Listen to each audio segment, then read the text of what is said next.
Martin. I just watched the Red Wings beat the Blackhawks 4-0. We watch it post to post.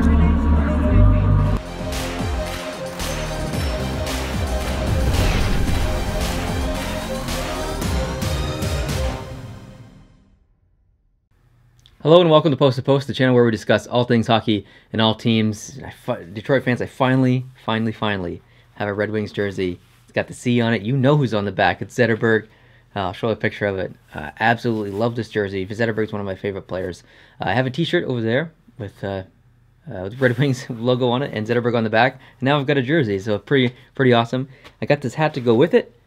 Nice Detroit hat here. It matches the LA one over there and the Columbus one there, and I think I have a few others around here.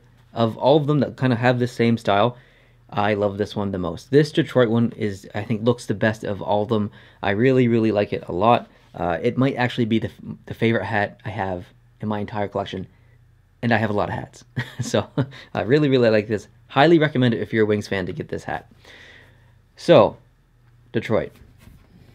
What can we say about Detroit? If you know anything about the cap situation, you'll know that Detroit is in a bad spot this year. So that made me want to look ahead to next year. Does it get any better? No, it doesn't. It really doesn't, and it's really worrisome. So I'm going to go through. I'm not going to talk about the team right now. Chances are they're not going to make the playoffs, and the chances are pretty good.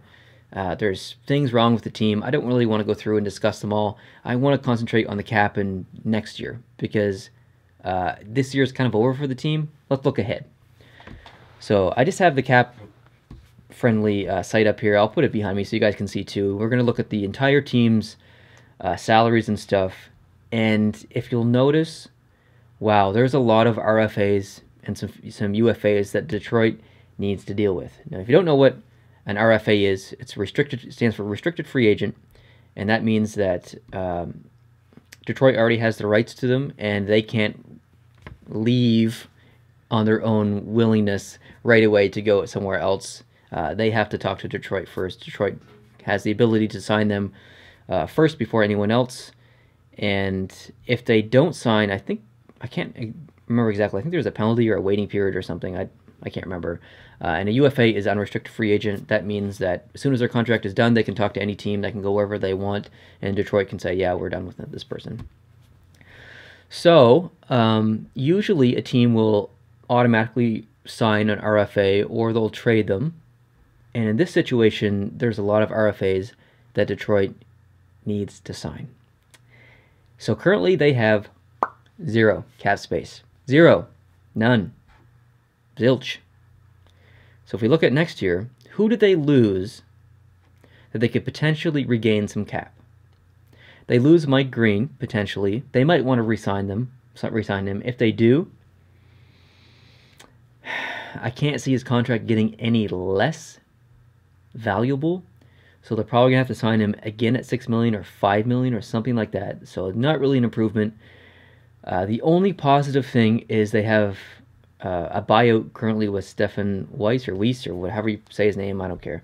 And that goes from 2.6 down to 1.6, so they get just 1 million there. So they got $1 million there, and then the cap goes up by probably 4 million next year, so there's 5, so that definitely helps. But you have to sign Athanasiou, and he's probably going to he deserves probably at least 3. And that's probably lowballing. I'd give him like 4.5, 5 in that area. I think he's deserving of that. But even that might be not even obtainable for them, considering all of the people they have to sign here. Dylan Larkin, you know he's going to get like probably a bridge contract of $5 million for 3 years or something like that. So there's $5 million, and then if you give Athanasiou, we'll say 3, there's 8. And then you have to sign Anthony Mantha. Well, how much does he get? He probably gets at least 3. You have David Booth. You need to potentially re-sign. That's not going to happen. They're going to let him walk. Tyler Bertuzzi, you're going to have to re-sign him to probably a bridge contract of $1 million, $1.5 million. Ferk, another RFA, you're probably going to have to sign him to maybe $1 million, something like that. And then you go all the way down to Peter Mrazek, and he's an RFA. The consistency of goaltending in Detroit hasn't been very good in the past couple of years. You go to Howard, you go to Mrazek, you go to Howard, you go to Mrazek. Mrazek steps in, he plays amazing, then he falls apart, and then you play Howard. It's all over the place. So do you keep him? I don't think they do, based on the fact that I believe they let him be exposed for the Vegas expansion draft. So I'm not sure if the relationship there is very good. So I have a feeling that Detroit may try and trade him, or maybe just let him walk, which would be very unfortunate. Very, very unfortunate. But maybe they keep him. Who knows? But anyways, the point is, they have so many good people to sign, so many good young players to sign here. I don't know what they do. They need to make some trades. They're going to have to either make some trades or something, because if you look at this lineup, Zetterberg isn't going anywhere. Tatar likely isn't going anywhere. That Franz Nielsen contract is kind of really hurting them. He's got a no movement clause as well, so that hurts. Applicator, I think that's a respectable contract for his production, although hasn't really been playing very good this year. Nyquist, no trade clause. Helm, no trade clause. Don't like that contract at all. If we just switch over to the contracting clauses, now that we're talking about it. Wow, look at this. This is crazy. Look at all the no movement and no trade clauses. That's crazy. So a no movement clause is a player can't get traded, a player cannot get sent down to the minors. No trade clause means you can't get traded, although players are allowed to submit, I believe, 10 teams that they would be willing to get traded to, and I think they still have to approve the trade. So it's not impossible to trade someone with a no trade clause or no movement clause, but it's much, much more difficult. So if we look at all these people, Thomas Tatar is going to have a no trade clause next year. Franz Nielsen, no movement clause. Nyquist, no trade clause. Applicator, no trade clause. Helm, no trade clause. De Keyser, no trade clause. Nicholas Kronwall, modified no trade clause. Eriksson, no trade clause. Trevor Daley, no trade clause. And Mike Green has no trade clause, but he's leaving next year, or will have a new contract. And then Jimmy Howard, modified no trade clause. Oh, that makes it really, really hard to make moves with a team. If we look just at another team, just really quick, and I'm going to choose Montreal just because I'm the most familiar with their team. And if we go into their contracting clauses, there is no forward until 21-22 that has a no trade clause, and it's a modified no trade clause with Jonathan Drouin. At least Bergevin has done something right there.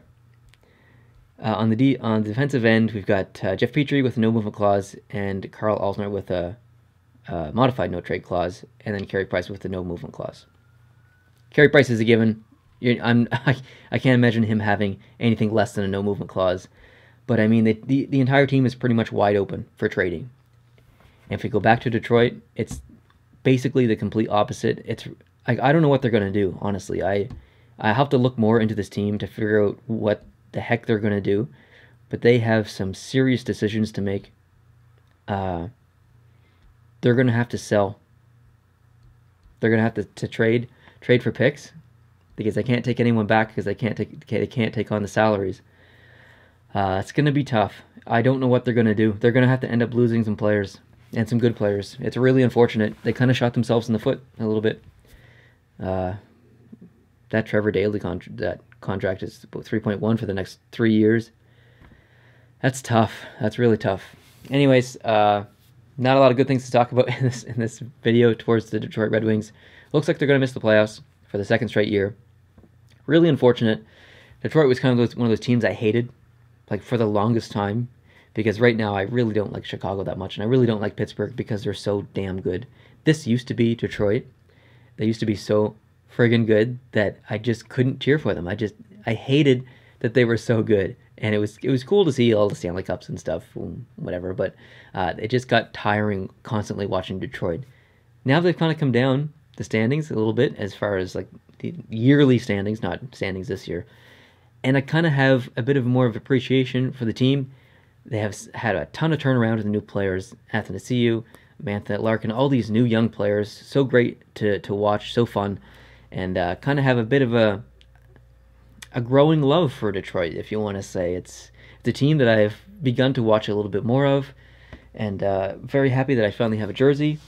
Very happy that it actually has a number and a name on it. A lot of my jerseys don't have numbers and names on them, and the plan is to, over the next 5 years, is to actually get numbers and names on them. So Detroit isn't one that I have to do that for. So pretty happy about that.